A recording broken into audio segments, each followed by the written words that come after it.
Hey guys, good morning.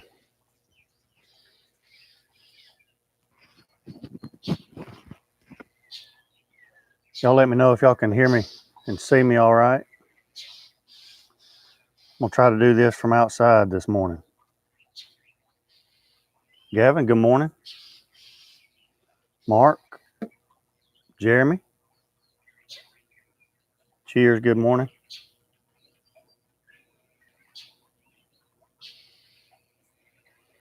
Jace, good morning.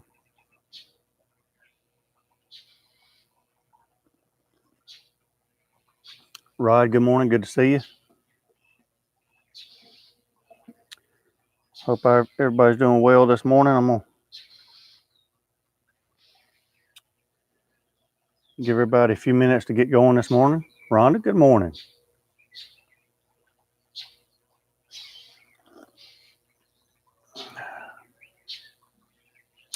Robert, good morning, good to see you.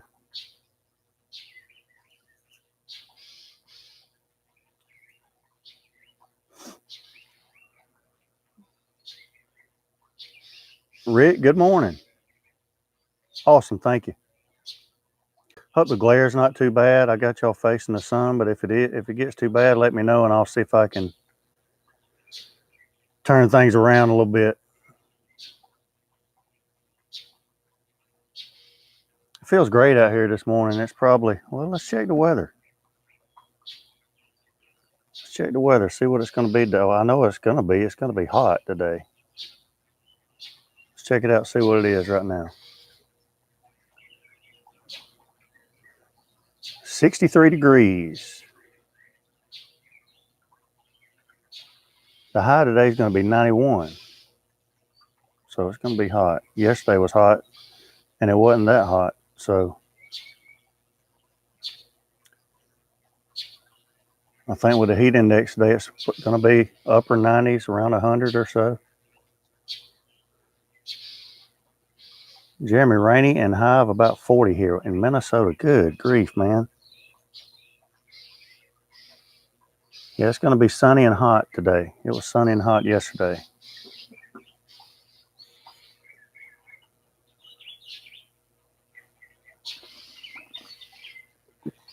I need that coffee this morning. Y'all ever get up in the morning some mornings and you just feel like it doesn't matter what you do? You're just moving in slow motion. You just can't get going. I mean, usually I get set up for the morning show at about 6:30, and I usually have about 30 minutes to just kind of pill around a little bit, you know, before we get started. This morning I drug everything out here and got it set up and shared it with like 8 minutes left. Just couldn't get going this morning. Wheat H, good morning. Tom, good morning. Mike Tabor, good morning. Love seeing all y'all.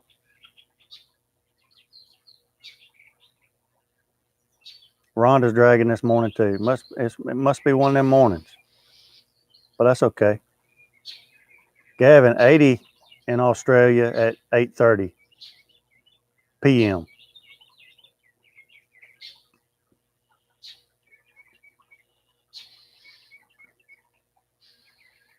End of the school year. We got 3 more days of school and we'll be out for the summer. I'm ready for that.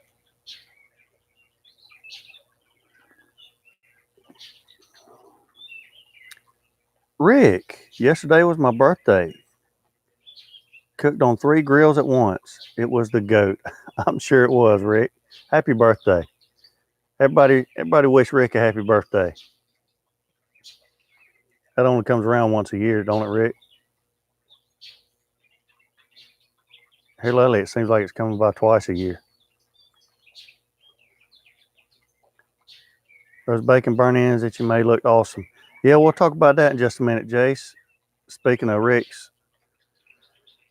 cooked on 3 grills yesterday. I actually cooked on 2 grills yesterday, but I also filmed 2 videos at the same time, which was I probably shouldn't have done. But that made it kind of hectic. probably more hectic than I should have made it yesterday.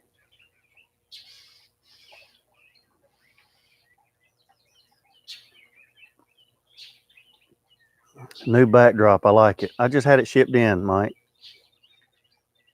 The birds.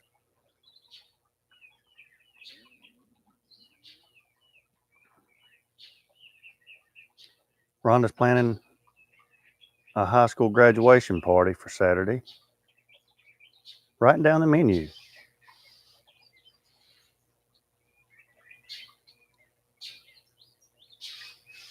Small gatherings are always the best, Rhonda, especially when you've got family coming.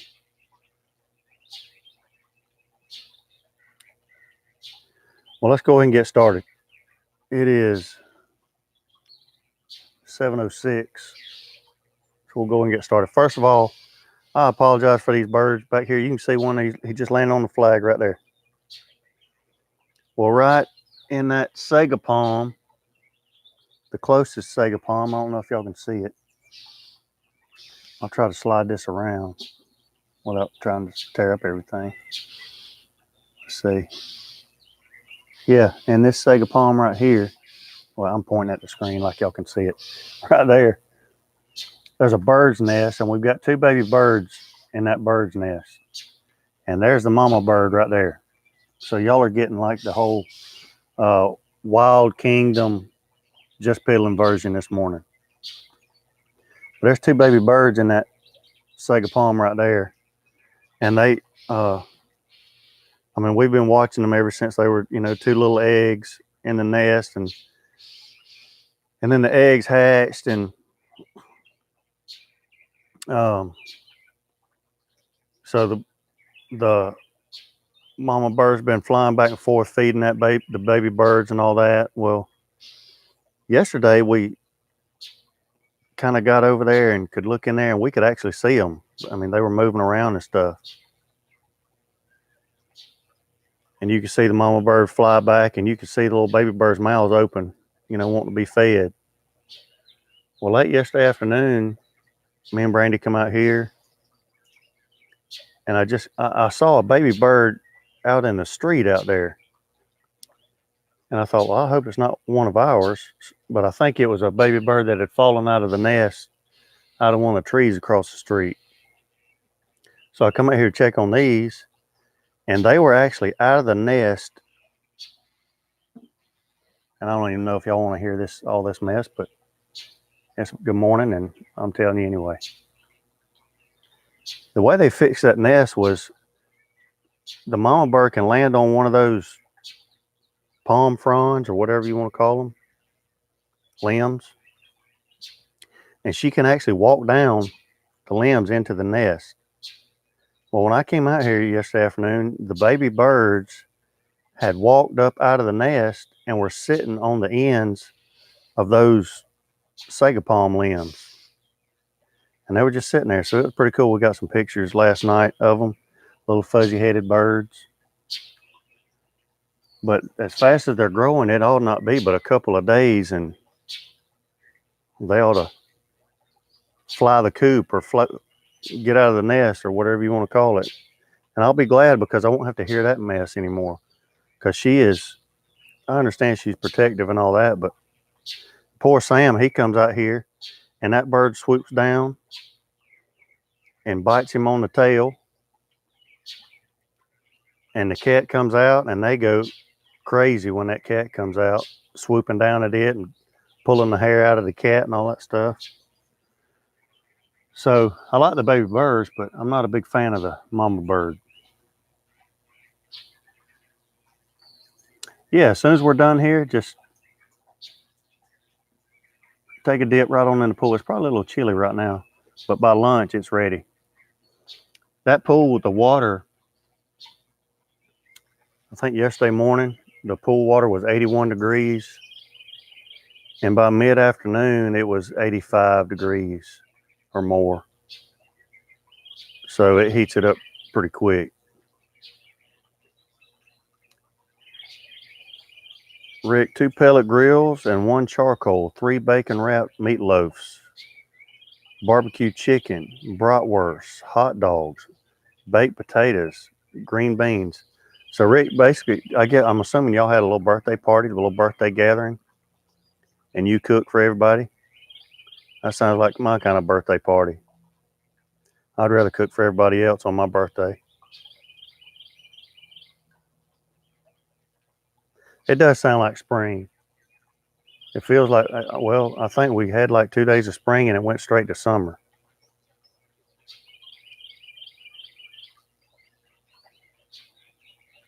Yeah, Jus Piddlin Zoo Tour. That's right. So let's talk about the cooks yesterday. I did. Uh, Yesterday was like officially Traeger Day. I'm not a big, that doesn't really excite me a whole lot. The Traeger Day, some people go crazy over it, but I did cook on the Traeger yesterday. I cooked on the Pro 780. I cooked I did the bacon burn ends on the Traeger 780 yesterday, and turned out really good. Um, Turned out amazing actually. But we'll talk about the Traeger Day thing here in a minute. But so I did that video. I got the bacon slabs from Mike's over at Mike's Meat, and the bacon by itself was amazing. It was the country style bacon slabs. Still had the skin with the teats on it and all that. I mean, it was real deal bacon. I cut the skin off and then just cut the bacon up into 1-inch cubes. And some of that bacon was probably 1.5 2 inches thick. So I cut those pieces in half. And I got the idea. I'd seen several people doing it, but Malcolm Reed over at How to Barbecue Right had a great video on the bacon burn ends. So I kind of took what he did and kind of made it my own, did my own version. And they turned out awesome. I've got some left over for today, but turned out really good. I did brown sugar and that fire and flavor coffee rub, and it's got the coffee, but it's also got some cinnamon, stuff like that. So I just tossed all those bacon chunks in that brown sugar and coffee rub, and then put them on at 250 degrees. Just let them go for about 3 hours, and then took them off. Put some sauce on them. You'll have to watch the video to see what I sauced them up with. Put them back on for a little bit, and then did a taste test, and they were outstanding. I mean, it really is like meat candy. And it's like the longer, yeah, there's the cat. That bird's tearing him up. Revo, what's happening? Come here. Come here. She's tearing you up, ain't she? Come here. And Revo, she's got Bobcat. Her daddy was Bobcat. And anything that changes, she's like real precautious about. I got a pool float sitting right here, and she acts like it's a daggum coyote or something. She's sneaking up on it, trying to figure out what it is. So that was the bacon burn ends. Turned out great. Put a new roof on my shed. That's nice. That's awesome. Yeah, Gavin, at about midsummer, the pool water gets so warm that it's almost not even relaxing to get in.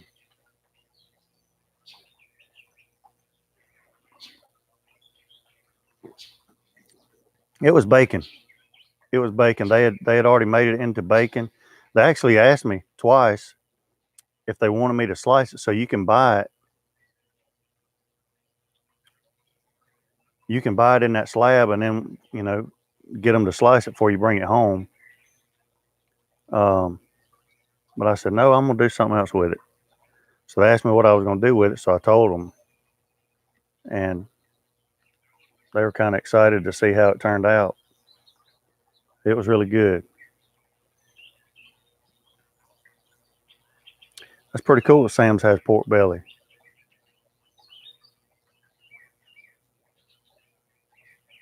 Did you do 2 pounds? I did 4 pounds. I did two 2-pound slabs.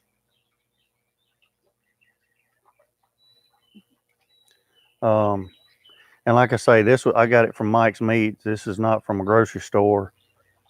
It's more of a country style meat market type place. That's where I get that sausage from. That's where I get all my pork butts from. So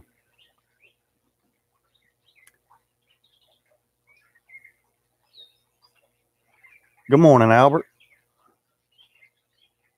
Can I show the cat? Well, I think the cat, I don't even know where she went now. I think she might have jumped the fence.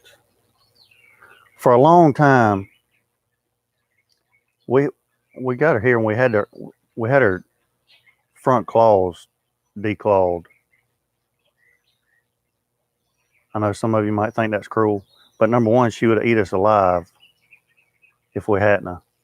And then she likes to scratch on everything in the house, so she'd have tore everything in the house up. So we had her declawed, but we got this backyard with a fence, and so because she didn't have claws in the front, I didn't want her getting out and not being able to protect herself. So we always kept the fence closed. Well, next thing you know, she's getting over the fence. And it's at least a 6-foot fence. But I've got this little fence right behind you right here.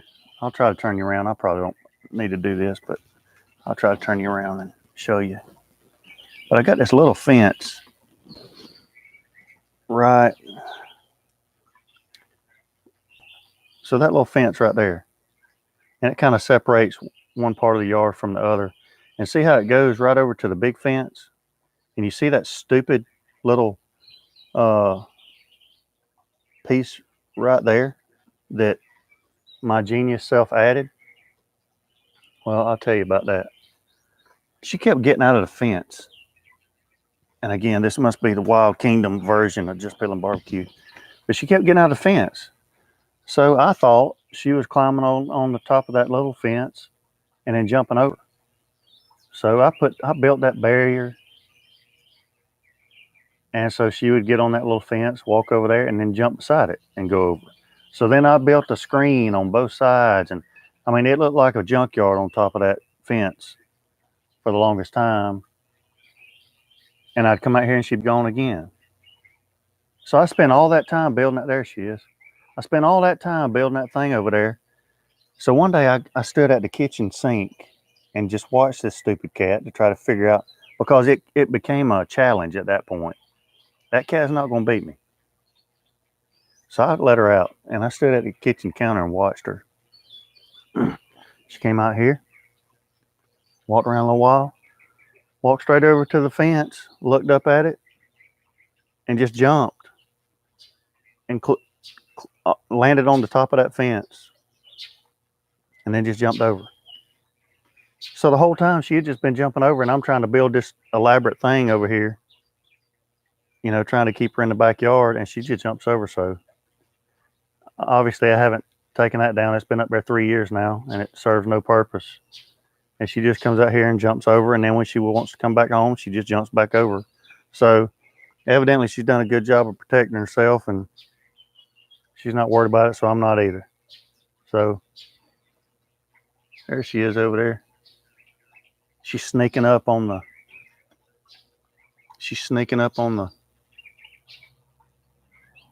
pellet container.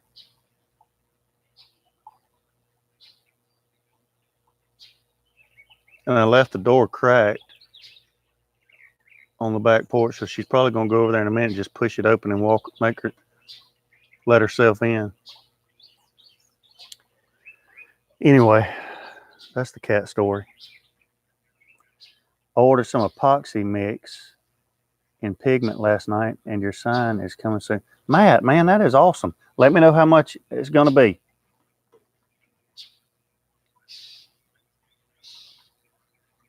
Because I know you spend a lot of time on your signs, man.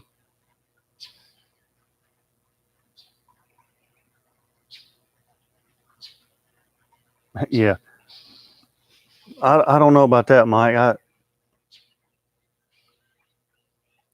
It was a little bit of work, but it turned out really good. Grass must have tasted better. Well, so yeah, must have. You're probably right. No storms yesterday. No storms at all. We didn't even get any rain or anything at all yesterday. I heard that maybe out in Texas they had some bad tornadoes out that way.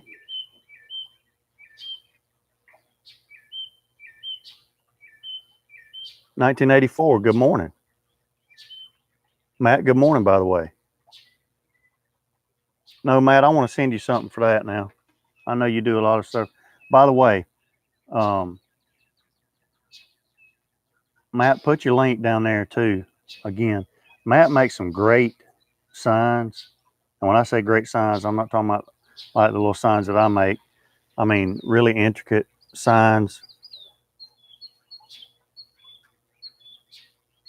And he does a great job with it. So if you guys need any kind of signs, y'all check him out. Mike. Texas got hit yesterday with a tornado. Yeah, that sounded pretty bad.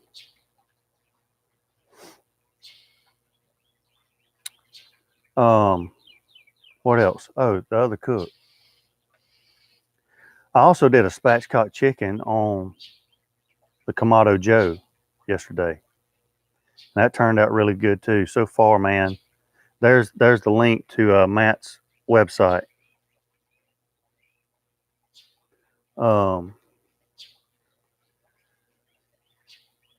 But everything so far that I've cooked on the Kamado Joe has turned out great.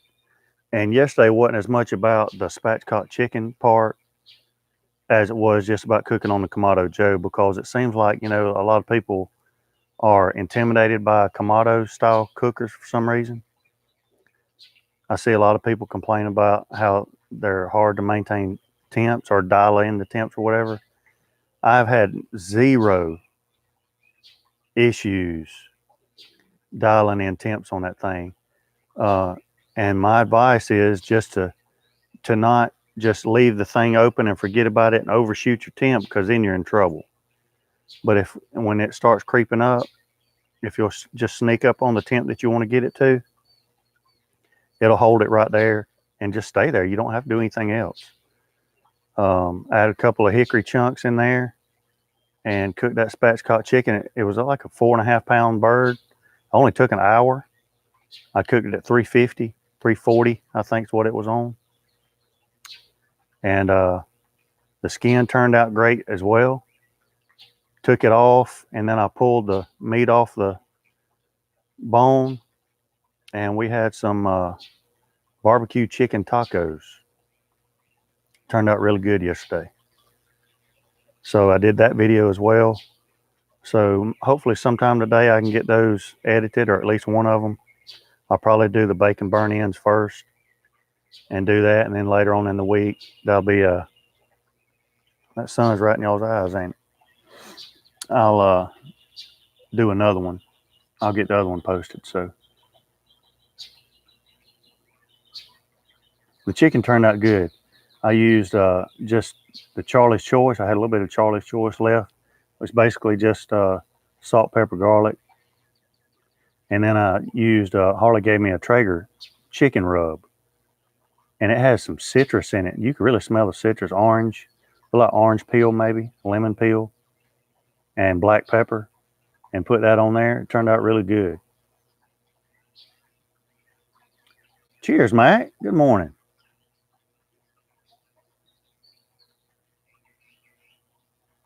Yeah, I mean, where else can you get this kind of, look at that, woo! Where else can you get that kind of effect on YouTube? Nowhere.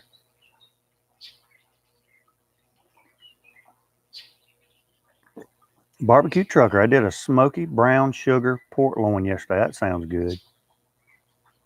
Turned out amazing. Video coming soon. Y'all check out Barbecue Trucker. Got some good stuff on there.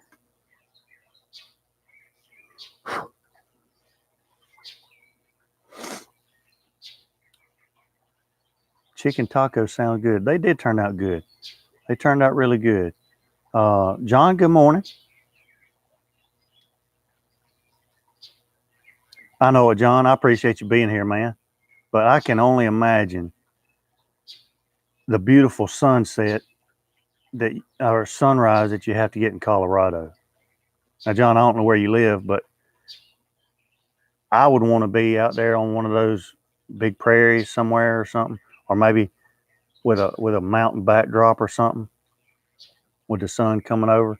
Man, that'd be beautiful. That'd be beautiful. That would be beautiful. Eddie Hanks, good morning. Storm came through this morning. We're out picking up power lines. Oh, wow. Y'all be safe out there, Eddie. Be safe. I think Eddie's out in Louisiana. It might be coming this way. I don't know. Hope everybody's all right. Y'all be safe, Eddie. How much does 4 pounds a slab of bacon go for? What did I pay for that?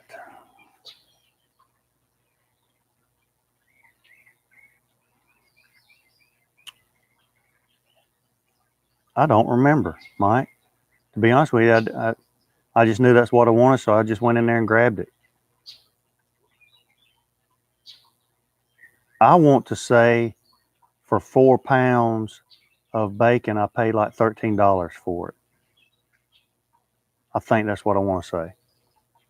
I could be wrong. But that's all I bought there. And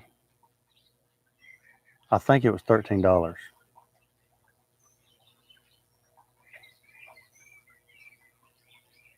I bet it is pretty out there. I bet it is. I've always wanted to go to Colorado.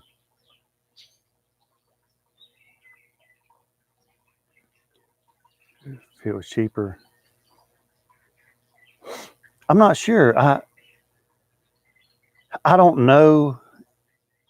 I'm not sure if I have seen prepackaged slab in a grocery store that we have here.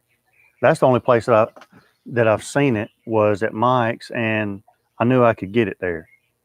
And he has beef tongue there too. And I talked to Russ again yesterday about that. Russ said he had broke out some beef tongue that he was taking out yesterday to do more tacos with because it was so amazing. And I told him, yesterday when I went and got the Friday, when I went and got the bacon slabs, I looked at that beef tongue and I left it sitting right where it was, and I got my bacon and I left. I'm not sure about the beef tongue.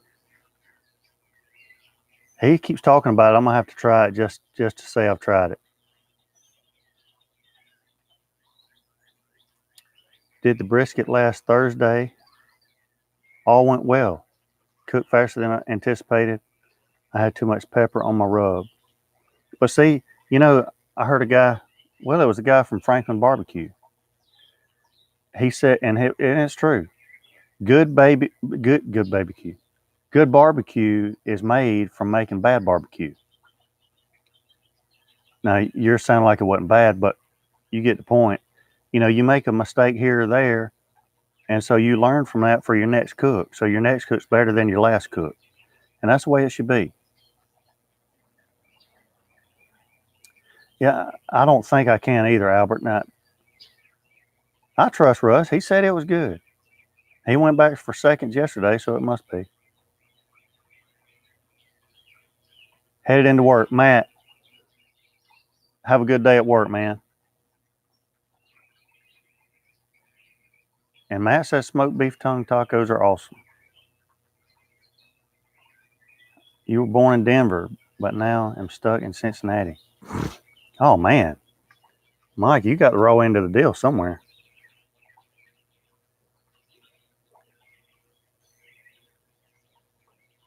Yeah, I'm not sure about the old tongue. You would, which, you know, Russ, he cooked it up right, I'm sure. Cooked it long, slow, got it tender, but it just seems like it would be like chewing on a shoe. I don't know. I'm ordering my Silverbac this week. Is it worth getting the Alpha over the Pro? Here's my opinion on that. Sorry about that sun, guys. If I need to spin it around, I'll spin it around a little bit or something. I'll give y'all a peek of the back fence over here. It depends. For me, not really, because I don't really care about a PID controller. So, I mean, I've got it on the Chimp. I used it in that one Chimp video just to kind of see how it worked and show other people that it did work like it was supposed to, and it did. I mean, I used the regular setting, regular mode for the first half of the cook when I wanted some smoke, and it had to swing and laid some smoke down. And then after I wrapped it, there really wasn't any sense in it, so I put it on PID mode, and it went right to 250 and stayed there and didn't really move much. So, but if that's something that you're interested in, then yeah, I would get it. But for me, I'll probably never switch it to PID mode again.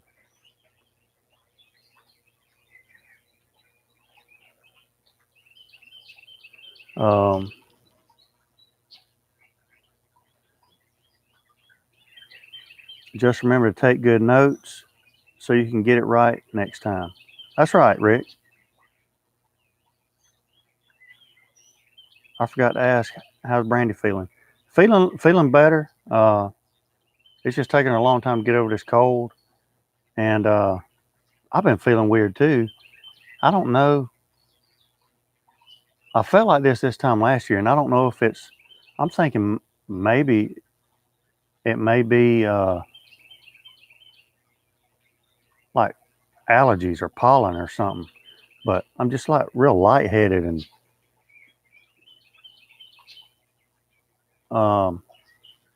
kind of dizzy feeling, foggy feeling. I think y'all heard me talk about that before, but I'm thinking, you know, I'm wondering maybe if it's just not something this time of year like the pollen or something. It's never bothered me in the years past, but I don't know.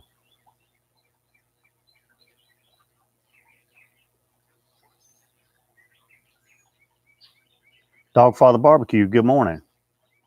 Good morning, man. I can't even do frog legs. I almost bought them Friday. Mike has frog legs as well, and that might be one of my next videos that I put out after these two is some frog legs. I love frog legs. The problem with frog legs, at least here, is they're expensive, and I could eat my weight in frog legs probably.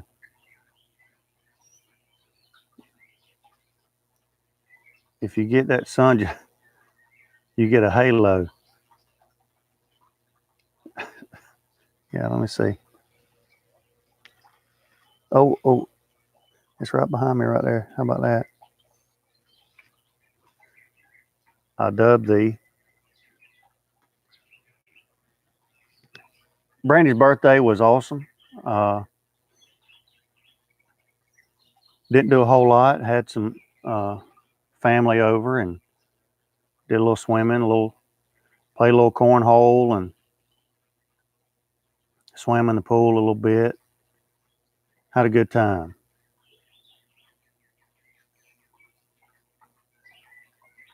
Yeah, the colds are terrible, and I tell you, well, Gavin, Russ used Vegemite in his recipe, and now it's getting sent to Mike over at Everyday Barbecue for him to do something with. So I'm gonna slide this around to get y'all out of that glare a little bit. Y'all stay right there. Don't go nowhere. Let's see if I can slide y'all around a little bit.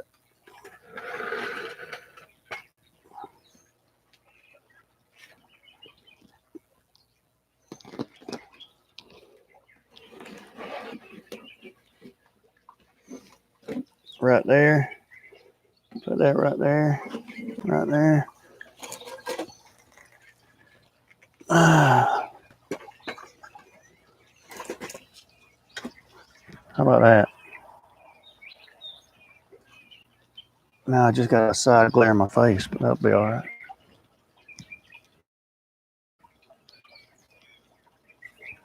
Tell you what I can do. Hold on. I got a fix for that.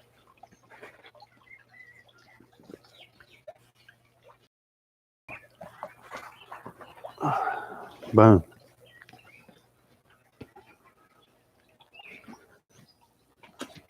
Yeah, that didn't do a whole lot. There we go. All right. Maybe that'll make it a little better for y'all. Cooked baked potatoes on my old Traeger and on a PID controller, and the Traeger cooked them faster. Even set on 325 versus PID on 350. That's interesting.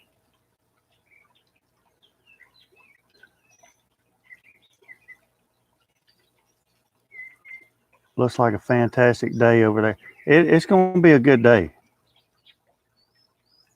It's going to be a good day. Yeah, we didn't get anything yesterday. I mean, it actually sprayed 5 minutes yesterday, and there wasn't a cloud in the sky, so I don't know where that was coming from.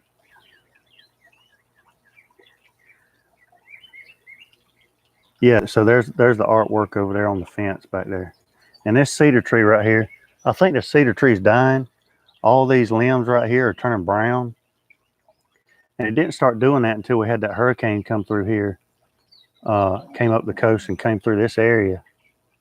So I don't know what it did to it, but something happened and it's starting to die. So I think I'm fixing to have to cut it down, which I don't like cedar trees anyway, so that'll be fine with me.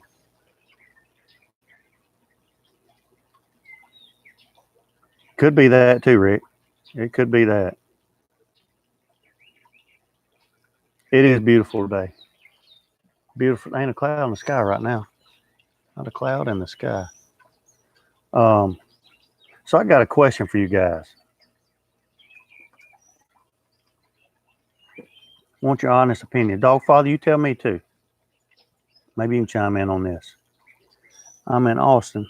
Yeah, I heard y'all had some bad weather.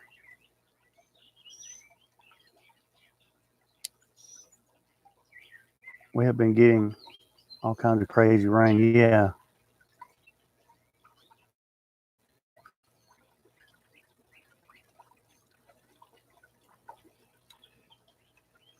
Yeah, we hadn't got. I don't even think there's a chance of rain for a while now. Hold on a minute. I put this towel in the wrong spot. Now I got to hang it over here. That's gonna be better there. Now we're talking. I'm actually under I got a canopy that I put on this end of the pool. Just to give a little shade out here. So I hung a towel up on that side of the canopy to kind of help that out. So here's what I want to ask you, because I've been wondering what other people's thoughts are about this. Because this kind of, well, I'm not going to tell you what I think about it until I see what y'all's thoughts are. But y'all know Memphis in May is now. They're out there now, competition and all that stuff. Barbecue competition.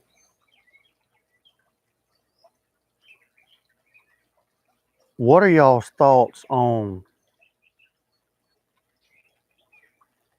barbecue teams? Let's say I have a barbecue team. Let's say I'm a barbecue company that has a barbecue team. And so Jus Piddlin barbecue, and I've got Jus Piddlin smokers. Let's say it's a drum smoker. I got the pit barrel right in front of me. So let's say it's a drum smoker, the Piddlin pit barrel. How about that? And I go to Memphis in May, and I've got the Jus Piddlin barbecue team, and we join, say, whole hog competition. And let's say we win the whole hog competition. Jus Piddlin Barbecue team wins the whole hog competition in Memphis in May. And we all get together, all my team gets together, and we surround the Jus Piddlin pit barrel with the trophy for whole hog. Woo!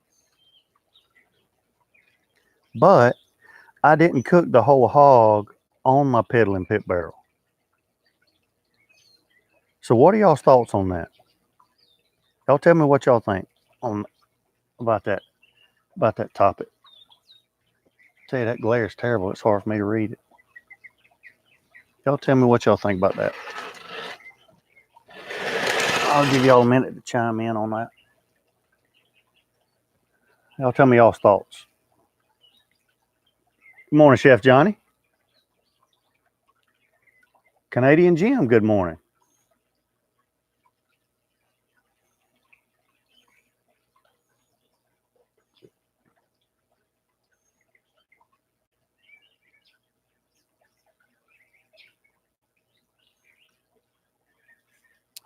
Mike says deception and lies. Jeremy says stupid, just trying to sell it. Many teams cook on different pits at a cook-off. A little deceptive to me, Robert says. Jay says everything is an advertisement now. And that's true. Rick, maybe Pit Barrel sponsored your team. Just a little advertising for them. Albert, why would you sell something you're not cooking on?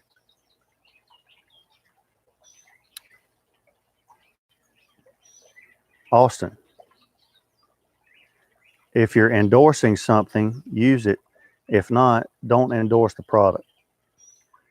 Dogfather, my opinion is it doesn't matter. If you do the cook and win on the terms to decide the winner, it's all good.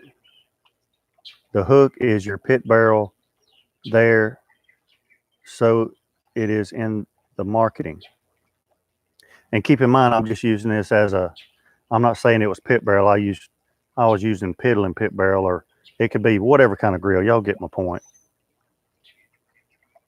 Take your picture with the pit you used. Okay, so here's my opinion on that. Because this bothers me. This aggravates me. It doesn't aggravate me that a team that's representing a grill company cooks on something else, I guess. Here's the first thing. If I own a grill company and I make a grill, to me, the only competition that I'm going to cook in at a competition is one that I can cook on my grill on. That's just me.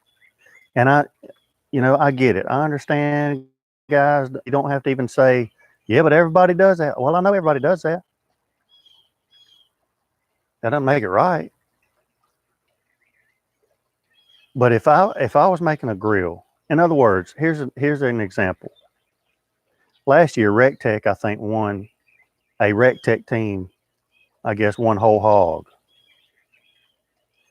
But when they posed for the picture, they posed around a RecTech bullseye that's about the size of a Weber kettle, with the trophy and all that stuff. Woo! And I wanted to say, well, I want to see the whole hog that you fit on that bullseye, because you didn't cook it on the bullseye. You probably cooked it on an old hickory. You see what I mean? I just don't like that. I don't like that. If I don't know if I would feel right doing that. You know, if I've got a grill, I'm only going to get into competitions that I can cook whatever that is on. If I can cook ribs on my grill that I make, then I'm going to get in the rib competition. If I can cook pulled pork on the grill that I make, then I'm gonna get in the pulled pork competition. Whatever it is I can cook on my grill that I make, I'm gonna get in that competition. But if I can't fit a damn whole hog on my grill, then I'm not gonna get in the whole hog competition. And then when I win, even though I cooked it on Jimbo pit, take a picture with my grill as if I cooked it on there. I just don't like that. That's makes me feel kind of uneasy. You know what I mean?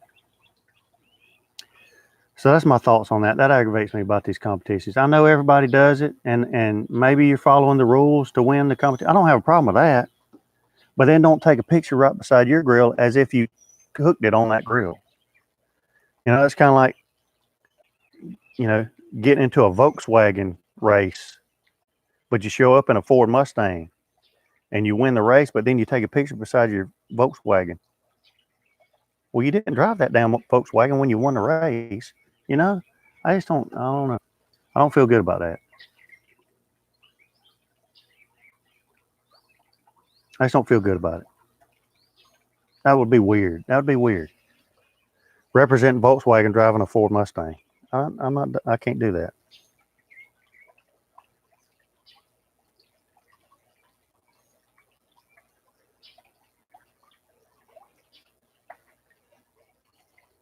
So that's just my opinion. I just feel,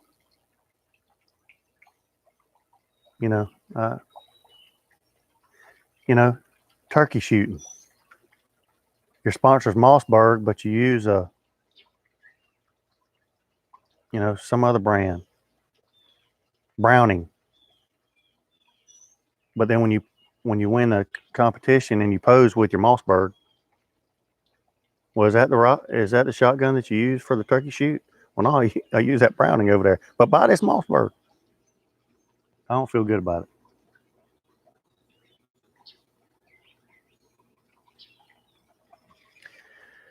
I just don't feel good about it.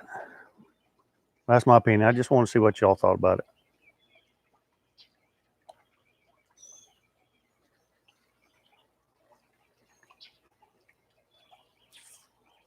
Could be Mike. I don't know.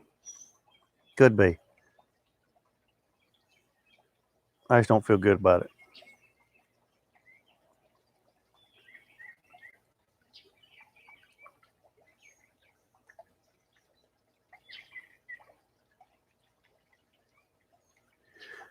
Dogfather, I think you take into consideration where the pick is taken in relation to it may not be that portable. No, I don't think that's it, because regardless of how portable it was last year, they didn't fit that whole hog on that Rectech Bullseye. You see what I mean? They didn't take the picture around the bullseye because they couldn't drag that old hickory over there. They took the picture around the bullseye because they're trying to sell the bullseye, knowing damn well that they didn't put that whole hog on that Rectech Bullseye. That's what bothers me about it. If you cook the whole hog on that old hickory, whether you're trying to sell Rectech Bullseyes or not, you need to take a picture around the old hickory. That's the way I feel about it. I just don't like that. I don't like that. But that's me. On to newer and better things. I bet they're using that picture. Oh, I've seen it from last year to this year. I've seen it 100 times on social media, on their cooking sites and all that stuff. World champion, Memphis in May, by Rectech Bullseye. They might have been able to fit the head of the hog on that thing. And it's not just Rectech. I'm not just talking about Rectech. It's a lot of grill companies do that.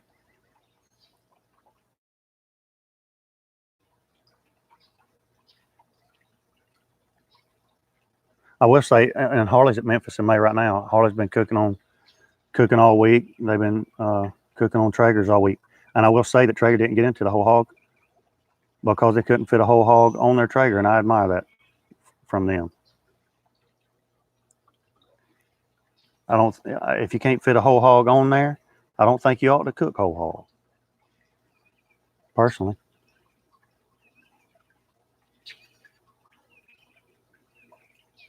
So are you saying they take a pic with their awards for the whole hog around the barrel cooker as if they won the cook on that cooker, or was it just a general pic?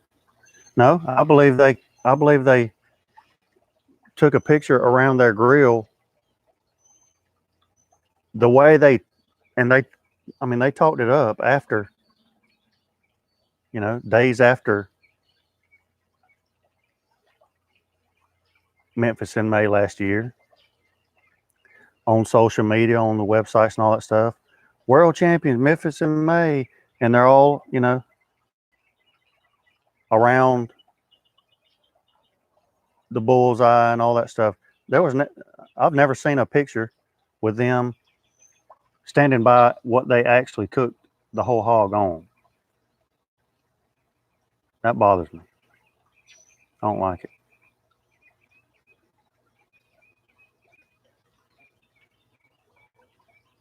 And like I say, it's not just RecTech. It's a lot of companies.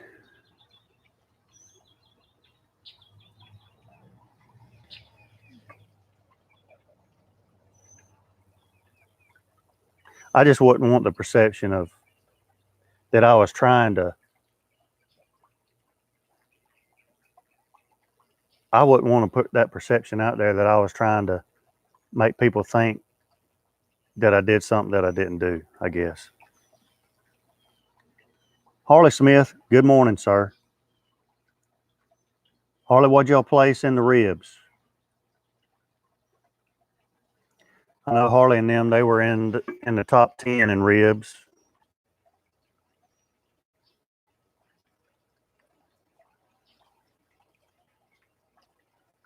Harley, I'm going to assume that y'all cook the ribs on your own grills. Or otherwise, you're a shyster, as Mike Tabor would say.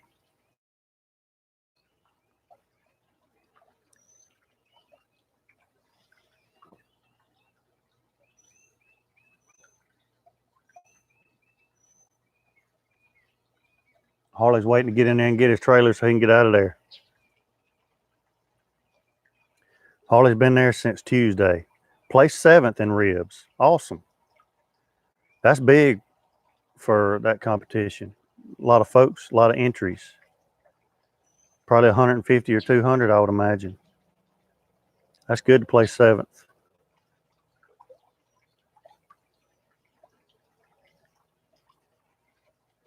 And you cook the ribs on the Traeger 885 and 780. That's the way it should be, sir.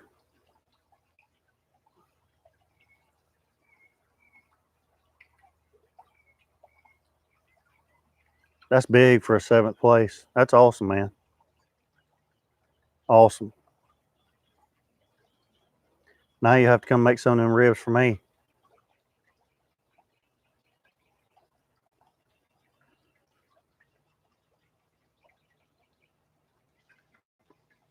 Good stuff.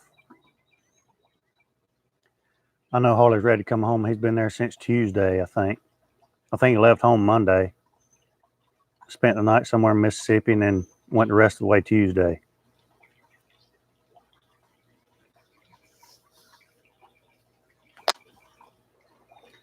So, good deal. Now, just hope you don't run into bad weather on the way home, and get home safe, my man.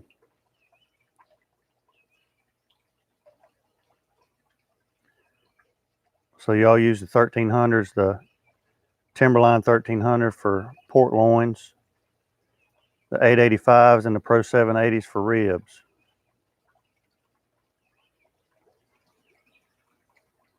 Albert, I wish it was coming. I'd love to build a cooker.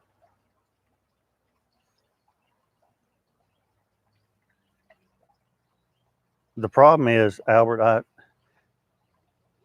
most things that I build, I go a little overboard with it, a little overkill. You know, if you could use 1x4s, I usually use 2x4s, that kind of thing. So it's way too damn heavy for what I was supposed to use it for. So if I built a cooker, you'd probably need a crane or something to just lift it over your fence into your backyard, and then once you got it there, it'd probably have to stay there. I don't know. I like so many different cookers. I'd probably just like to build a stick burner version, and then have a more advanced pellet version of that grill. You know, I mean, Yoder pellet grills are kind of built similar to their Yoder Wichitas, you know, as far as build quality and all that. But they're pellet grills too. I just think that would be a great combination, because you've got all that steel, you know, holding in that heat and all that. But then you can kind of hit the pellet market too. You know, so you got the stick burner version, and then you got your pellet. I think that was smart on Yoder's part to have a stick burner and then a pellet smoker too. I think that was smart on their part.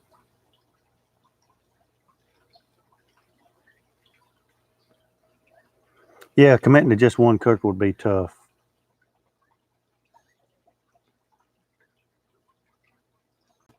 Yeah, that would be the only problem, Rick, is adding enough holes to put all the probes in. It'd probably look more like a piece of Swiss cheese, just to make sure I could put all those ports in there, so I'd know what I'm cooking at, what the temp of everything, what the temp of the grate is, and what the temp of the ambient temperature is, what the temp of the meat is, what the temp of the probe of the meat is. You need a probe for your probes.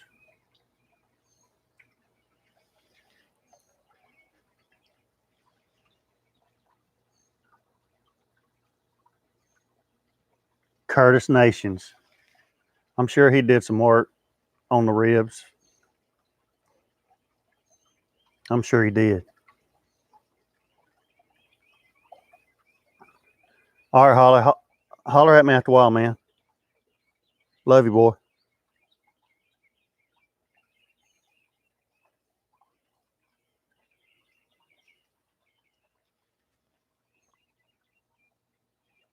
Yeah.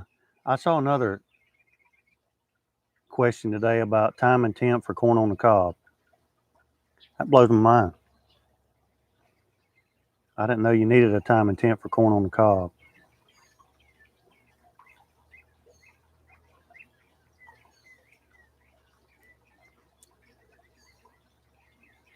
Well, y'all let me know what y'all cooked this weekend, what y'all gonna cook today. I'm not cooking anything today because I still got bacon burnt ends left and a little bit of chicken left. That's a lie. I probably will cook something today, but it's not going to be anything extravagant today. Cooking up some burnt ends, chipotle pork belly. That sounds outstanding. That sounds outstanding. I tell you, next time I do those bacon burnt ends, and they turned out great. But you know, me and Eddie Hanks were talking yesterday about how, yeah, let's talk about the time and temp question. Is it just me, or is it annoying as hell to field those questions all the time for everything? You know, that's a great question.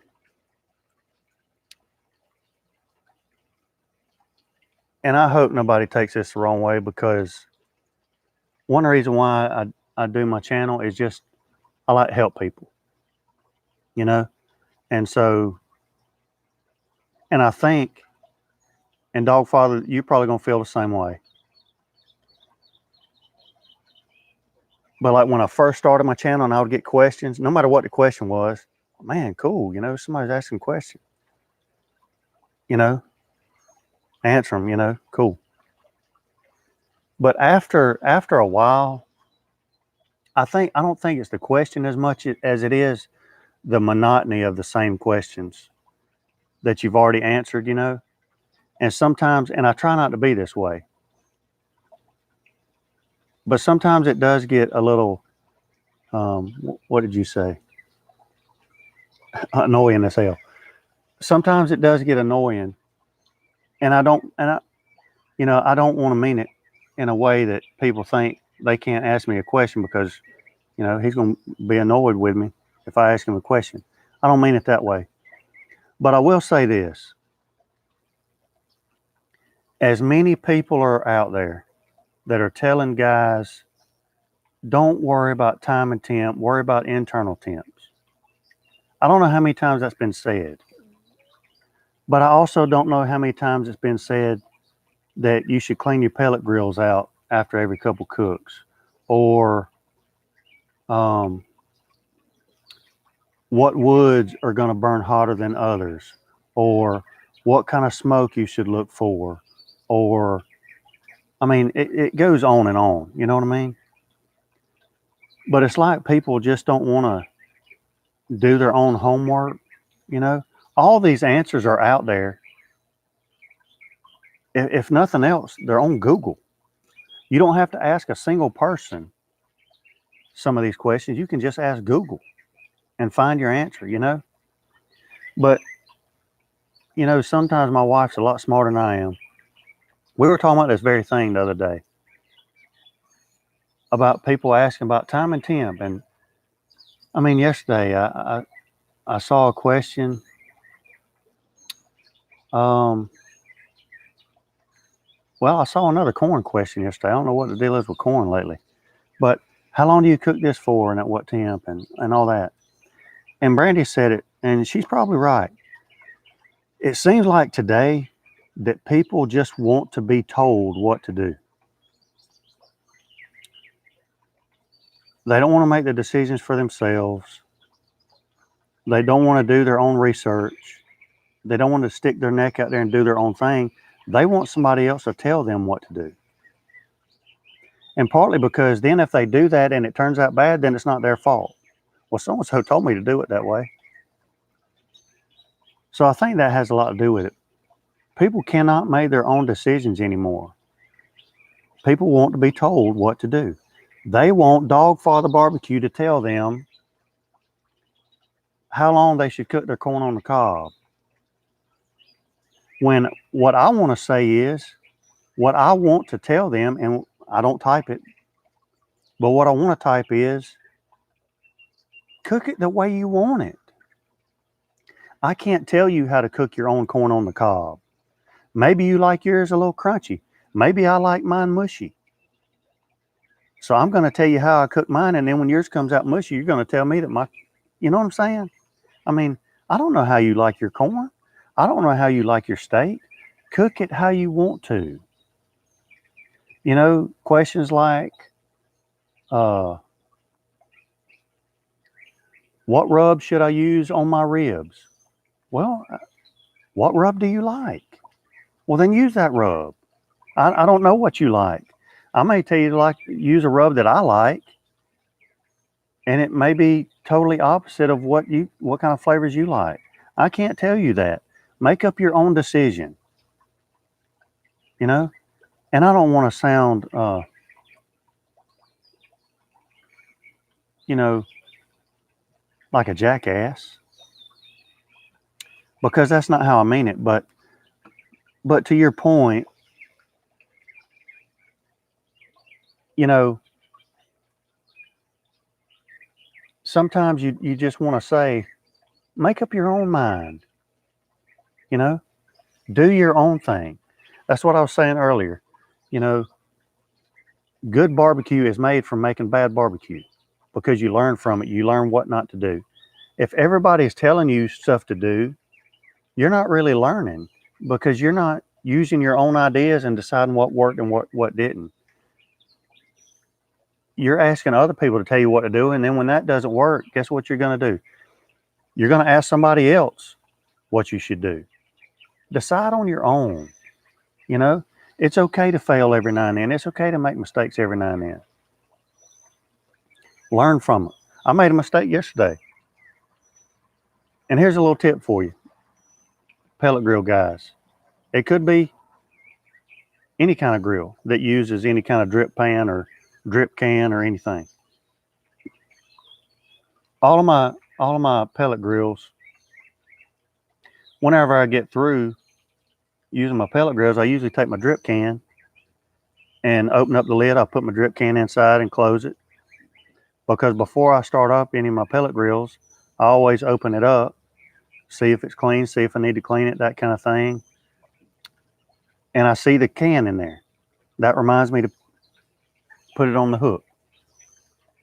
Well, the other day, we have a senior in high school they were having a little senior cookout. And he asked me if he could borrow one of the grills. I said, yeah, you can take the Chimp. So I wanted him to have a clean grease can to take with him. So I took the grease can out of the 780 and just put it inside, because it was clean, and put it inside the Chimp. So he's got a grease can.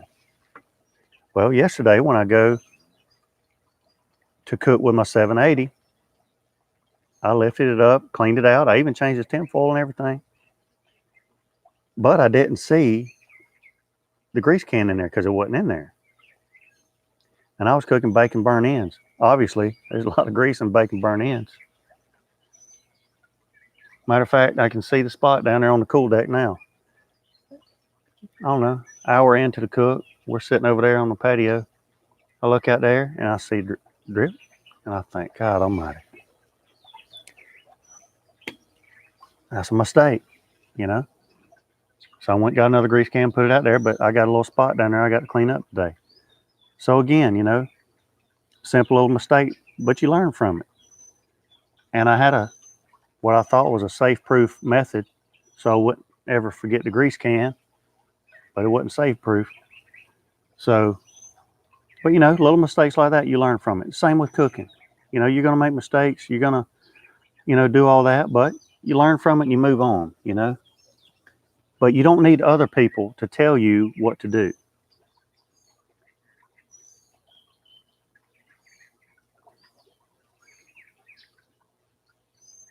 Yeah, and I've gotten that way too, you know.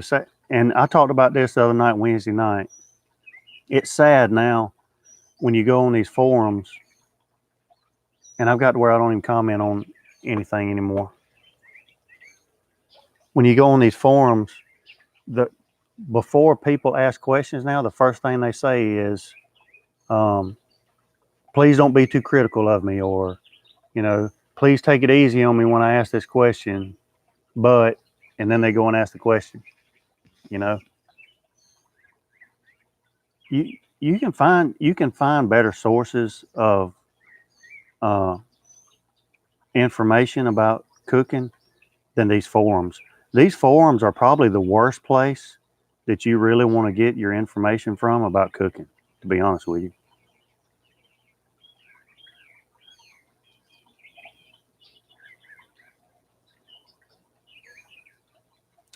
You have to realize that people value your opinion. I can't just tell my students to go into the kitchen and figure it out. I give them a proven pathway. And I totally agree. That's why I'm saying I don't want people to take this the wrong way. You know, I still want people to ask me questions, and I still, and when I'm asked a question, I'm sure a lot of people on here have asked me questions. I've gotten emails, I've gotten texts, I've gotten messages on Instagram and all this stuff, and phone calls. And I've always tried to answer them as sincere as I possibly can. But what I am saying is I'm encouraging people to use their own brain, to use their own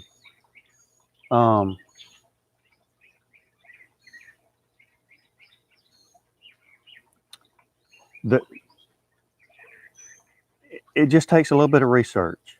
It just takes a little bit. And by research, I don't mean asking questions. By research, I mean looking and searching yourself and finding out the answer. You know, you don't,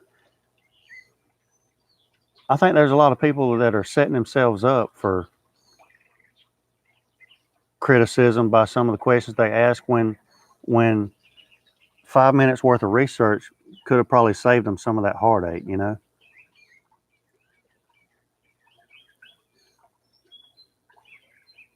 And Albert, that's a great point too.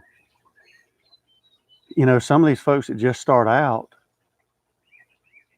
when I first started out cooking, I didn't go buy me a packer brisket and try to cook world-class barbecue with a brisket. I was cooking hamburgers and hot dogs, and then some chicken breasts, and then some chicken quarters, and so on and so forth. You know, learn the process before you just jump right out there and wonder, you know, brag to all your buddies about how you're fixing to cook a brisket. Y'all all come over and it turns out terrible and you wonder what happened, you know?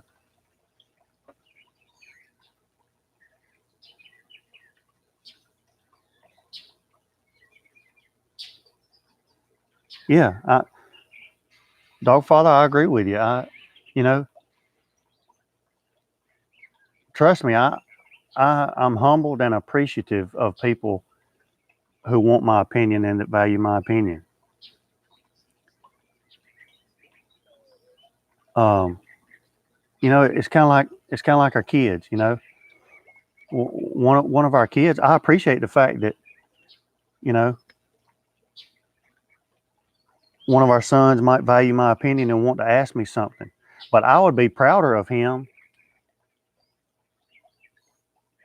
if he just took it upon himself to figure it out on his own, and then he would also be prouder of himself when he accomplished something that he didn't have to ask me for. You know. So I guess that's kind of what I'm getting at. Again, you know, like Brandy said, you know, people just want to be told what to do. They don't want to have to figure out anything. They don't want to have to think about anything. Just tell me what to do, and I'll do it. And hopefully, and here's the thing. I ask, you know, somebody asks you, what's the time and temp on corn on the cob? So you tell them 350 degrees for 25 minutes. Well, they're going to cook it at 350 degrees for 25 minutes because you told them to. And because you told them to, it's going to turn out perfect. Well, you don't know if they're getting the frozen corn on the cobs that's that big, or they're getting the fresh corn on the cobs that's that long, if they're cooking it with the husk on, the husk off, whatever. And it comes out terrible.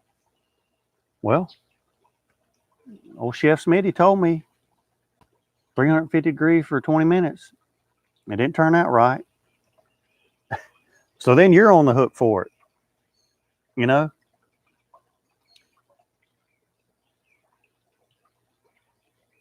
That's just my opinion on it. I love helping people out. I also think there's, at some point, there's got to be where people helping themselves out. So that's a great point. No one likes to be responsible for things nowadays. I agree with you.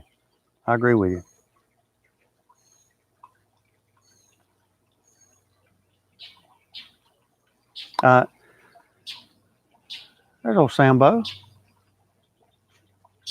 That bird just drilled him. Sambo, that bird's tearing you up, boy. Huh? That old bird's tearing you up. Sure did. Bit him right on the tail.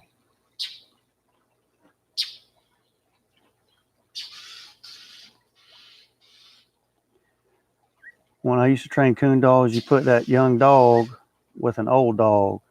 Then that young dog was as good as the old one at 3 years old instead of waiting.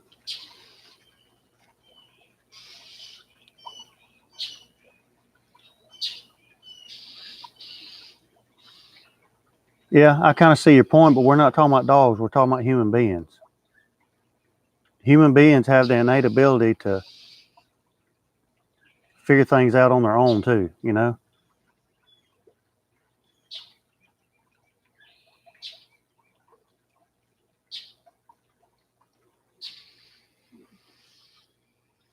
Do you have a link I can use? I don't have a link, Mike. I don't. I just, I think they're cool people, and I just tell people about their coffee, and if you know, so I don't have a link. But just go to ironbeancoffee.com, I think it is. Let me look. I think it's Iron Bean Coffee.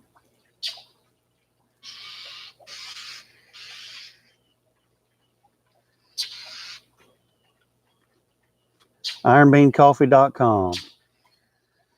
Mike, you'll love it, and you'll love the nice touches they put in their little packages and stuff like that. They're cool folks.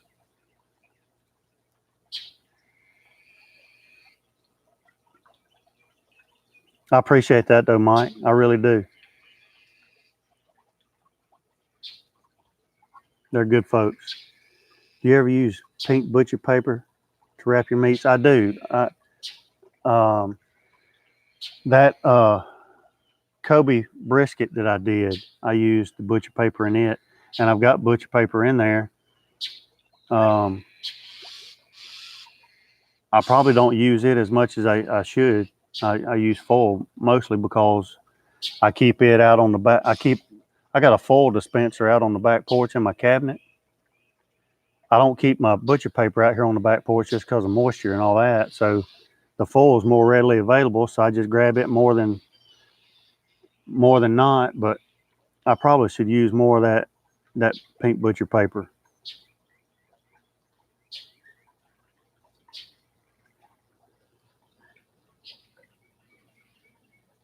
That's awesome, Mike. You're gonna love it, man. I recommend cast iron right off the bat. That's my favorite. But integrity is good. Thor is good.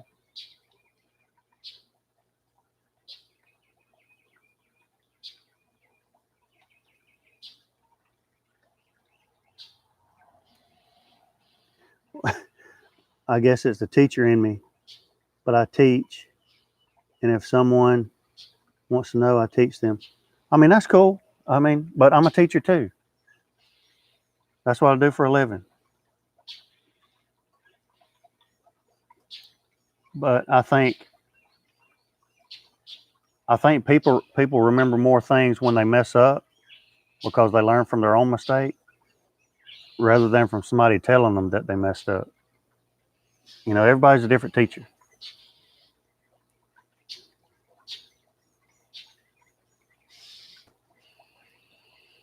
I've just always been more of you know,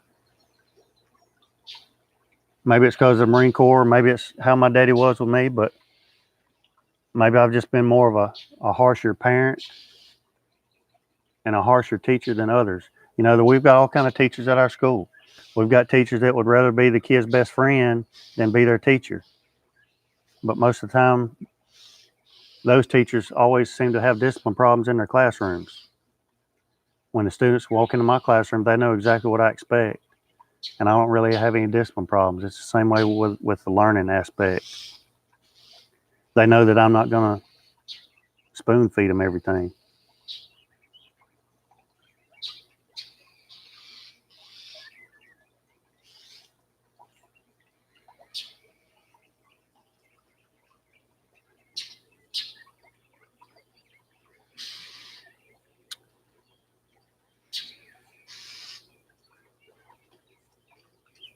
Yeah, well, Mike, he's got a great channel, Dog Father. He's got a great channel.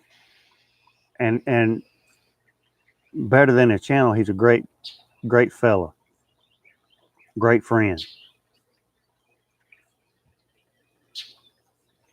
Jim EQ, good morning, sir.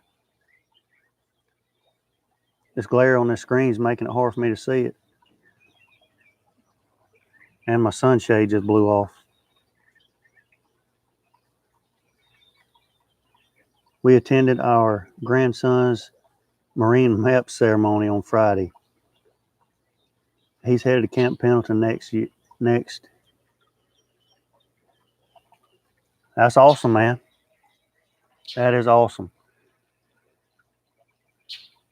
Yeah, I didn't even know that must be a little new thing, being able to attend MEPS. Nobody could come to my MEPS thing.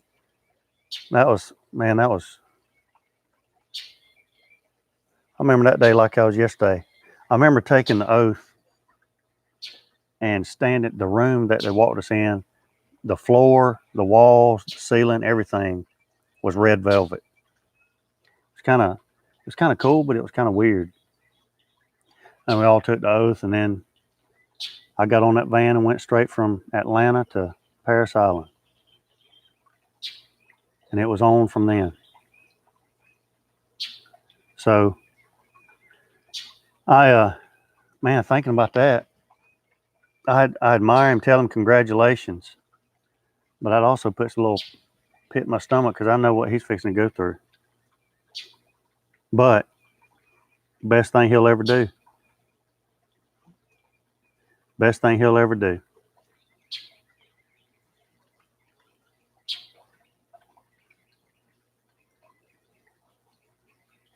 Hoorah, Wheat.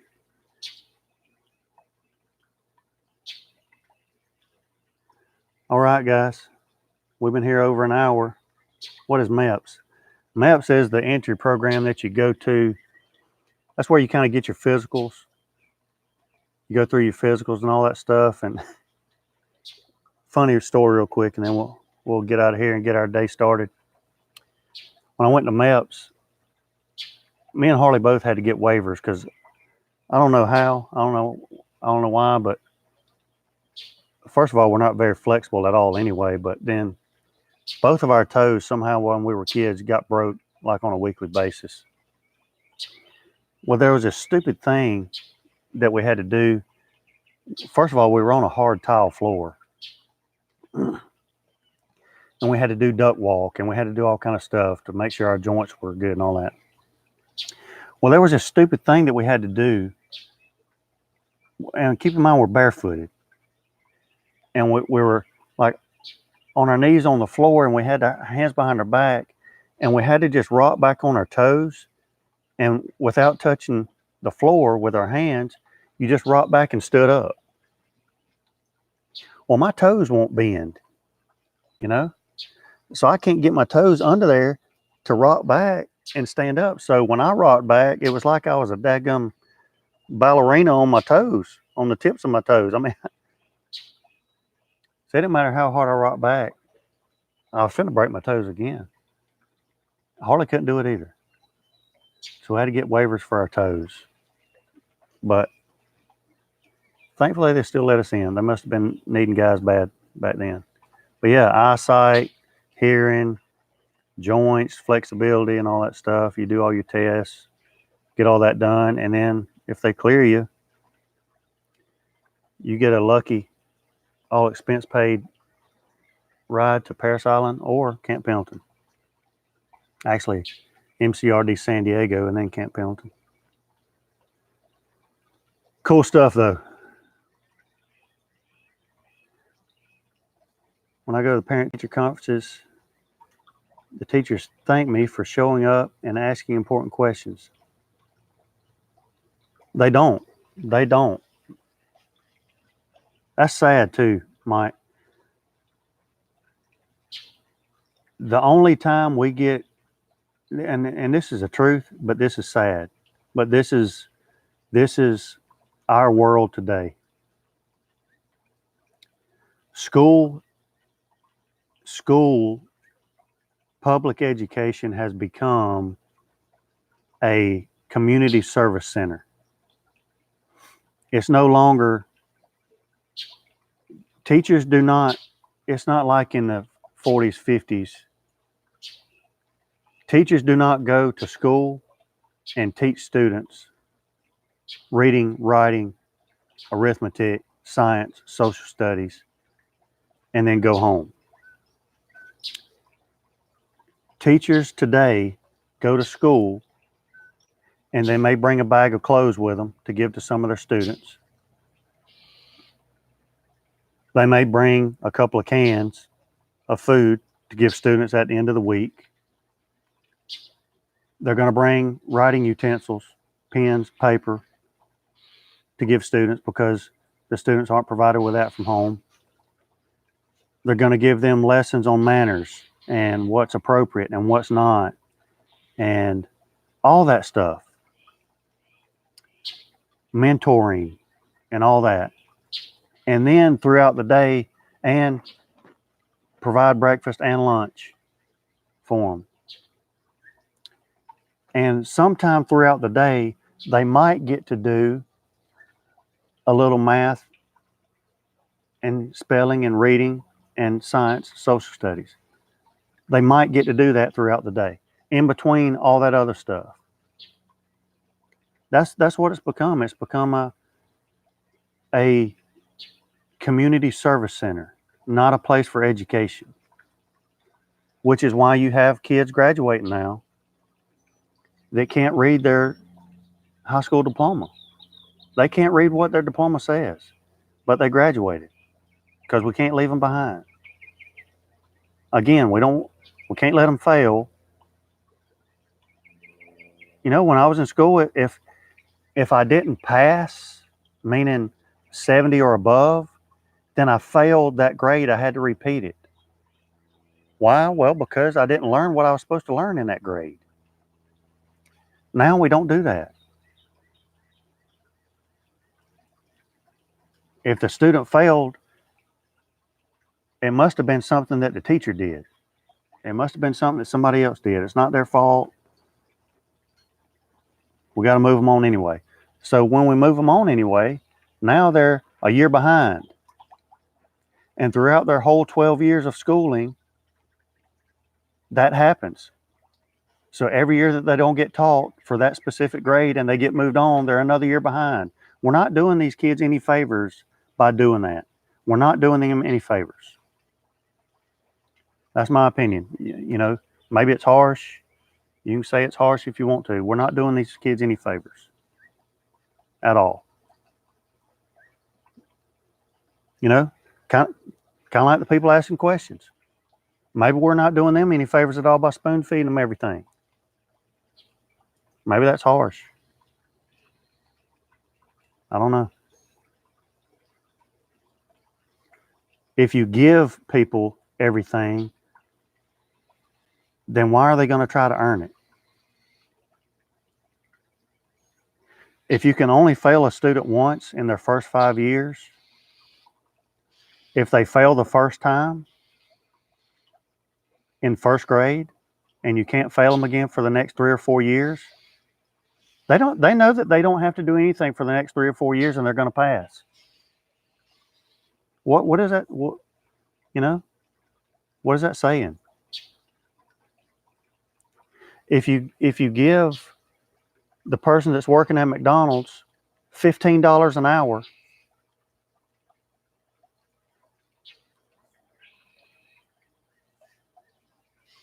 and they were doing a bad job when they were making $8 an hour,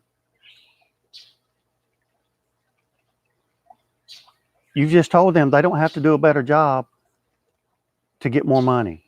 Why are they going to work any harder? There's no incentive for anything anymore. It's just give it to them. It's got to be somebody's fault, the reason why they didn't succeed, so give it to them. That just ain't me. I don't believe in that.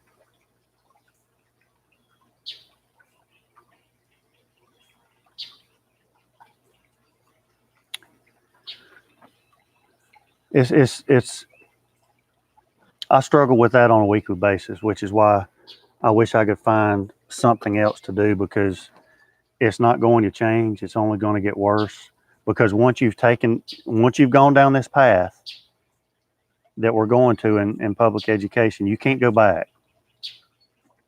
There's no going back at this point. It's only going to keep getting farther and farther down that road.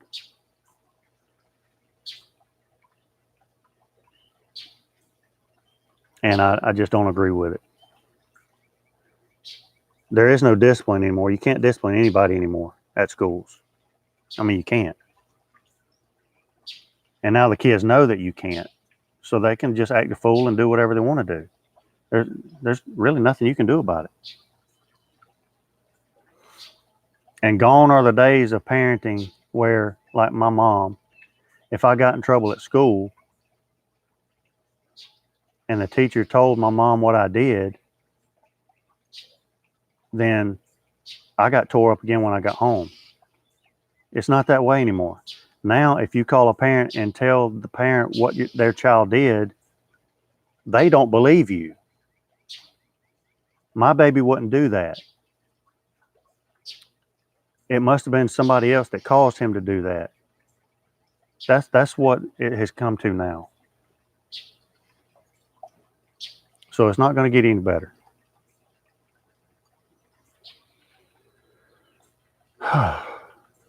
I'm getting off the soapbox on that because I struggle with that on a weekly basis, where our education system has gone. It's all about the numbers now. It's all about the numbers. There's school systems all around here that brag about their graduation rate. Oh, our graduation rate went up 5% from last year. Yeah, that's because you handed out 5% more diplomas than you did last year. That doesn't mean they earned it. That means you gave 5% more students a pat on the butt and shot them on through there and hand them a diploma. They don't know any more than they did last year. That's the sad part. We're not doing them any favors by doing that.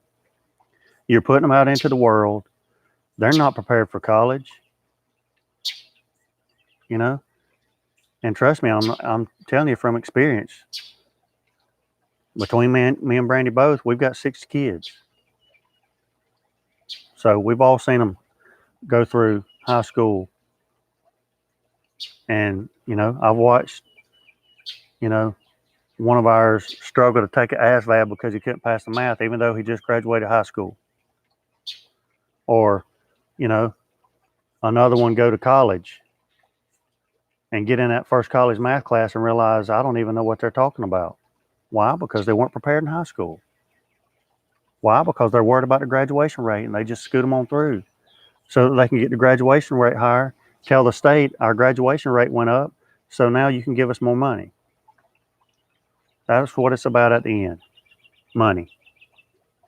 The higher test scores you get, the higher attendance you have, the more money that you get. It's not about how much they know anymore. The end. Whew. I'm going to have a good day today. I'm going to go inside, see what Miss Piddlin's doing. Maybe get a little breakfast. Cook a little scrambled eggs with cheese, maybe. And then for lunch, I'm going to heat up those bacon burnt ends, have a little snack. Maybe have a little company today. Take a little dip in the pool. Sam's going to play with his tennis ball. Sam, where's your ball? Bring me your ball. Come here.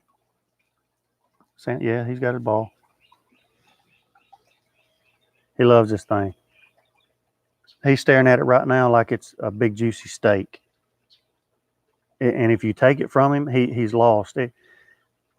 We don't let him take this in the house because it gets so squishy and nasty that it gets all over the house, so we make him keep it outside. But if he takes it inside, the first thing he does is roll it under the couch. And then he can't get it. He's still staring at it. So then when he can't get it under the couch, he's licking his lips. He's like a little kid that lost his toy. He whines and he whimpers and he sits there and looks at you like, please get it. Please get it. Sit. Good boy. There he goes. The Wild Kingdom out here. What was that? It was the Wild Kingdom. Mutual of Omaha. When I was a little kid, Mutual of Omaha, Wild Kingdom would come on TV. That was a pretty cool show. Anyway, I'm going to let you guys get to your day. I thank you for stopping by. If you will, hit that thumbs up button before you head out. I would certainly appreciate that. But more importantly, I appreciate all of you showing up this morning. And I do appreciate all of your comments, all of your questions. I'll always try to answer them as sincere as I can. But I would encourage you to just live on the edge a little bit. Make some decisions on your own. And if it don't work out, then just learn from them so that you don't make those decisions again. You know, don't rely on other people so much. Rely on yourself. You're a smart cookie. Don't underestimate yourself. You know, you've got a lot more ability than you realize. So I challenge all of you to do something, cook something this week that you've never cooked before. And don't even ask anybody how to do it. Just do your own research and then cook it. See how it turns out. That would be awesome. And then Wednesday, I'll ask you and see what you cooked and see how it turned out. What's the worst thing that's going to happen? It's going to be like crap and you don't eat it. You laugh about it and learn from it. You don't never do it again. So try it. Check it out. See what happens. All right, guys. Appreciate you. Until next time, me and Sam will be piddling.